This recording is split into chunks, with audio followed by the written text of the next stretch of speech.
अच्छे कर्मों का फल कितने दिनों में मिलता है, पाप की कमाई कितने दिन तक चलती है। जय श्री कृष्णा मित्रों, स्वागत है आप सभी का सोल डाइट यूट्यूब चैनल में। मित्रों, आज मैं आपके लिए बहुत ही महत्वपूर्ण जानकारी लेकर आई हूं। अच्छे कर्मों का फल कितने दिनों के बाद मिलता है और बुरे कर्म का हिसाब कब होता है। मित्रों, इस बात में कोई संदेह नहीं कि अच्छे बुरे कर्मों का फल हमें अवश्य एक दिन भोगने को जरूर मिलता है। वह अलग बात है कि किसी कर्म का हिसाब तुरंत हो जाता है और किसी का परिणाम देरी से आता है, पर आता जरूर है, इसमें बिल्कुल भी संशय नहीं। अब बात करते हैं कि आपके अच्छे कर्म का हिसाब कितने दिन बाद मिलता है और बुरे कर्म का हिसाब कब होता है। इस सुंदर सी कहानी के माध्यम से समझते हैं। मित्रों, किसी शहर में भगवत शरण नाम के एक सज्जन रहते थे, जो एक छोटे से पद पर सरकारी नौकरी करते थे, जिससे उनके परिवार का गुजारा चल रहा था। उनकी एक 8 साल की इकलौती बेटी थी, जिसका नाम गुंजन था। भगवत शरण अपनी लाडो बिटिया को बहुत स्नेह करते थे। एक दिन की बात है, भगवत शरण टहलते हुए एक किताबों की दुकान पर पहुंच गए। वह अपनी बेटी के मनपसंद की किताबें देख रहे थे। तभी उनकी नज़र दुकान से बाहर सड़क पर गई, जहां एक लड़का कुछ किताबें रखकर बेच रहा था। वह लड़का सड़क पर गुजरने वाले हर व्यक्ति को रोककर उनसे किताबें खरीदने का आग्रह करता था। जब कोई किताबें लिए बिना ही चला जाता था, तो वह लड़का बड़ा मायूस हो जाता था। भगवत शरण काफी देर तक मुख दर्शक बनकर यह नज़ारा देखते रहे। फुटपाथ पर दुकान लगाकर किताबें बेचने वाले उस लड़के को देखना कोई नई बात नहीं थी। अक्सर ऐसे बहुत से लोगों को सड़क किनारे दुकान लगाकर पहले भी किताबें बेचते देखा था। यह एक आम बात थी, पर किताबें न बिकने पर उस लड़के के चेहरे की निराशा सामान्य नहीं थी। वह हर बार एक नई उम्मीद के साथ राह चलते मुसाफिरों को रोकता और उनसे अपनी किताबें लेने का आग्रह करता। लेकिन वह निराश तो तब हो जाता जब कोई उससे किताबें नहीं खरीदता था। भगवत शरण उसकी निराशा को समझ रहे थे। काफी देर तक उसकी हरकत पर नजर बनाए हुए थे। जब उनसे नहीं रहा गया तो उन्होंने दुकान से तो किताबें नहीं लीं, वह सीधे उस लड़के के पास पहुंच गए। पास में जाकर उन्होंने देखा, वह लड़का सामान्य सी जनरल नॉलेज की किताबें बेच रहा था।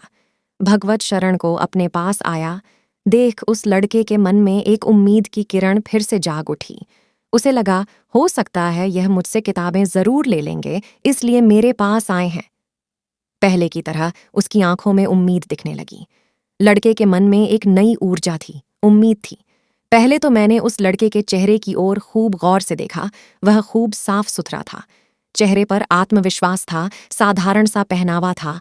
ठंड का मौसम था, वह केवल एक हल्का सा स्वेटर पहने हुए था।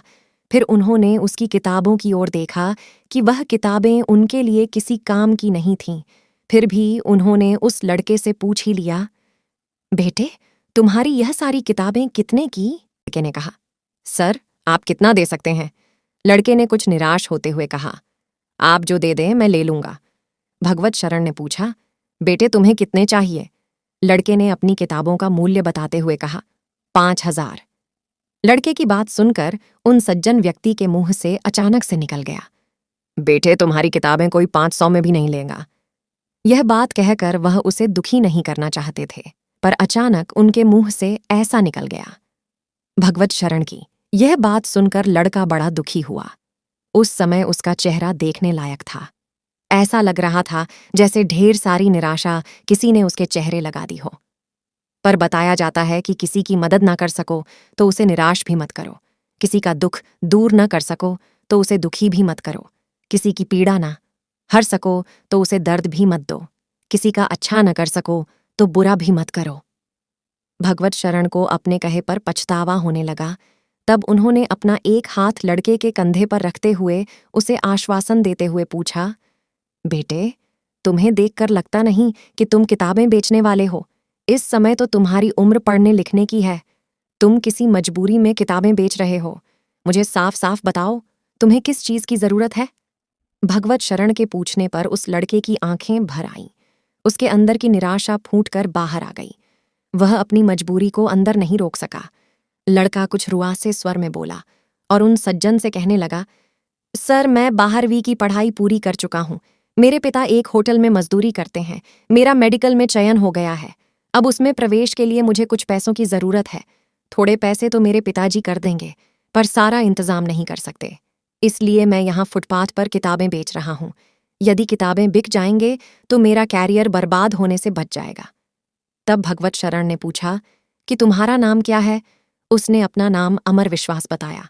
भगवत शरण ने कहा, बेटे, तुम्हारा नाम विश्वास है, फिर भी दिल छोटा करते हो। कितने पैसा चाहिए तुम्हें? लड़के ने बड़ी दीनता के साथ बताया, सर 5,000। 5,000 में मेरा काम चल जाएगा।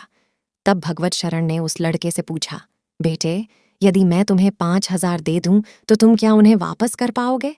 लड़के ने कहा, सर, आपने ही तो कहा था कि मेरा नाम विश्वास है। आप मुझ पर विश्वास कर सकते हो। मैं पिछले 4 दिन से यहाँ आता हूँ। आप पहले व्यक्ति हैं जिन्होंने इतना सब कुछ मुझसे पूछा, वरना तो कोई पूछता ही नहीं है। यदि इतने पैसों का इंतजाम नहीं हो पाया तो मैं भी किसी होटल में आपको कप प्लेट धोता ही मिलूंगा। मित्रों, लड़के की आंखों में उसके भविष्य के डूबने की चिंता थी। लड़के की दीनता भरी बातों को सुनकर भगवत शरण के दिल में दया जगने लगी। उनका हृदय कर रहा था कि इस लड़के की सहायता करके इसका भविष्य अंधेरे में डूबने से बचा लो। पर दिमाग यह कह रहा था कि कहीं मैं किसी जालसाज का शिकार तो नहीं हो रहा हूं। क्या पता, यह लड़का मुझे इस तरह की बातें सुनाकर ठगना चाहता। अक्सर ऐसे बहुत से लोग घूमते रहते हैं। मजबूरी वाला तो कोई कोई बिरला ही होता है। अंत में उन्होंने अपने दिल की सुनी दिमाग को पीछे छोड़ दिया। उन्होंने अपनी जेब से 5,000 निकाले और उसे पकड़ा दिए। 5,000 उस समय उनके लिए बहुत मायने रखते थे। फिर भी उन्होंने उस लड़के की बातों पर विश्वास करके उसे पैसे दे दिए। उनके दिल ने उसके भविष्य को अंधेरे में जाने से बचा लिया।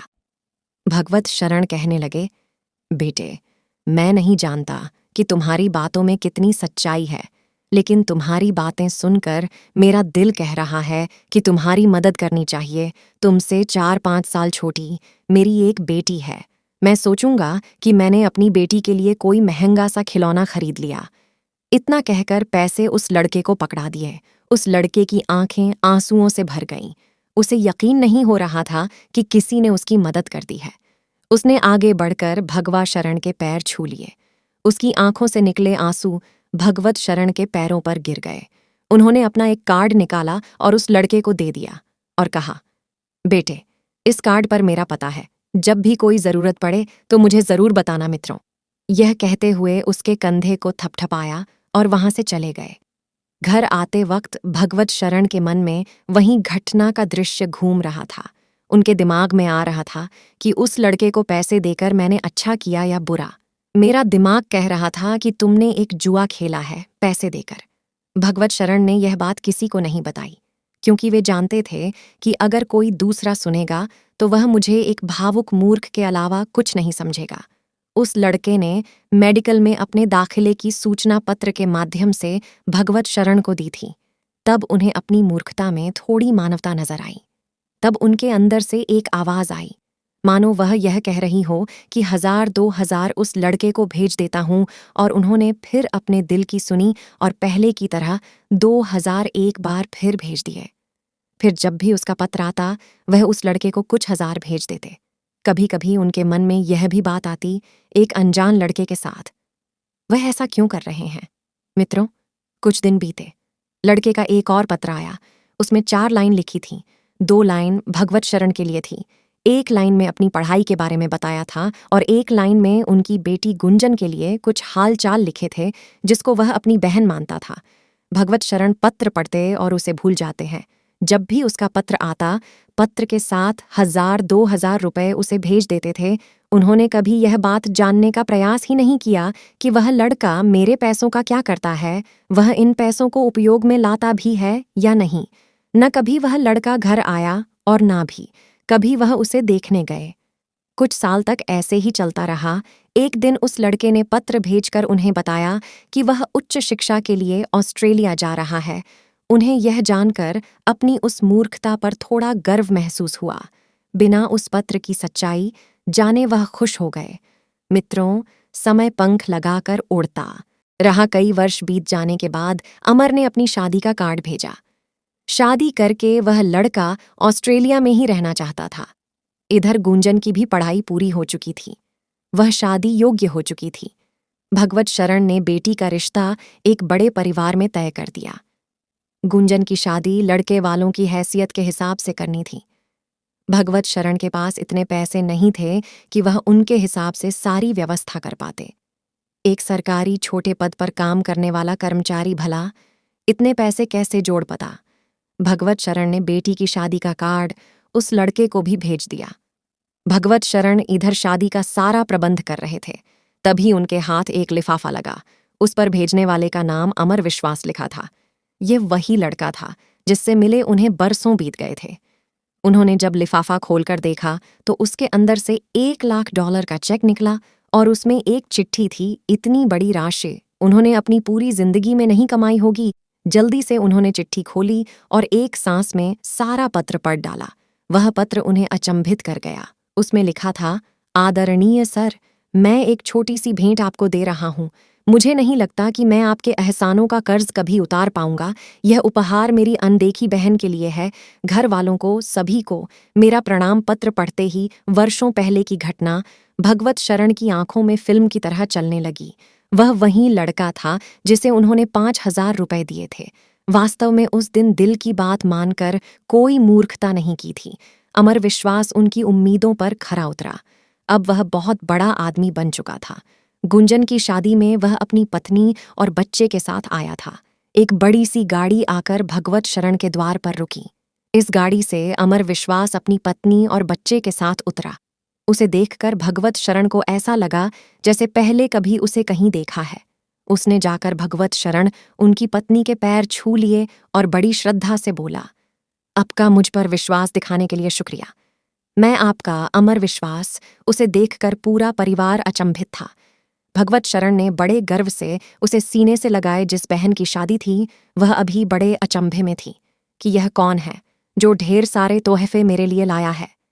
अमर ने भी उपहार गुंजन को देते हुए एक बहन की तरह उसे गले लगाया। शादी में सारी रस्में निभाई। गुंजन भी एक भाई को पाकर बड़ी खुश थी। अमर एक बड़े भाई की तरह गुंजन की शादी में सारी रस्में निभाई। उसने कोई जिम्मेदारी भगवत शरण पर नहीं डाली और ना उनका एक पैसा खर्च होने दिया। पूरी शादी का खर्च उसने उठाया। बड़ी धूमधाम से गुंजन का विवाह किया और विवाह के बाद एरोप्लेन से बैठकर वह अपनी पत्नी और बच्चे के साथ ऑस्ट्रेलिया को लौट गया। उसके जाने पर सबकी आंखें नम थीं। भगवत शरण को अपनी उस मूर्खता पर एक बार फिर से बड़ा गर्व हुआ। मित्रों, जीवन में उतार चढ़ाव तो आते ही रहते हैं। तुमने क्या क्या खो दिया, यह बड़ी महत्वपूर्ण बात नहीं है। अच्छे कर्मों का परिणाम भले ही देरी से आए, लेकिन आता जरूर है। और पाप के द्वारा कमाई हुई संपत्ति केवल 10 वर्ष तक रहती है और मूल सहित नष्ट हो जाती है। प्रिया बंधुओं, यदि इस कहानी ने आपका दिल छुआ हो तो कहानी को लाइक करना। मिलते हैं अगली बार नई चर्चा के साथ। अगली वीडियो में आप सभी का बहुत बहुत धन्यवाद।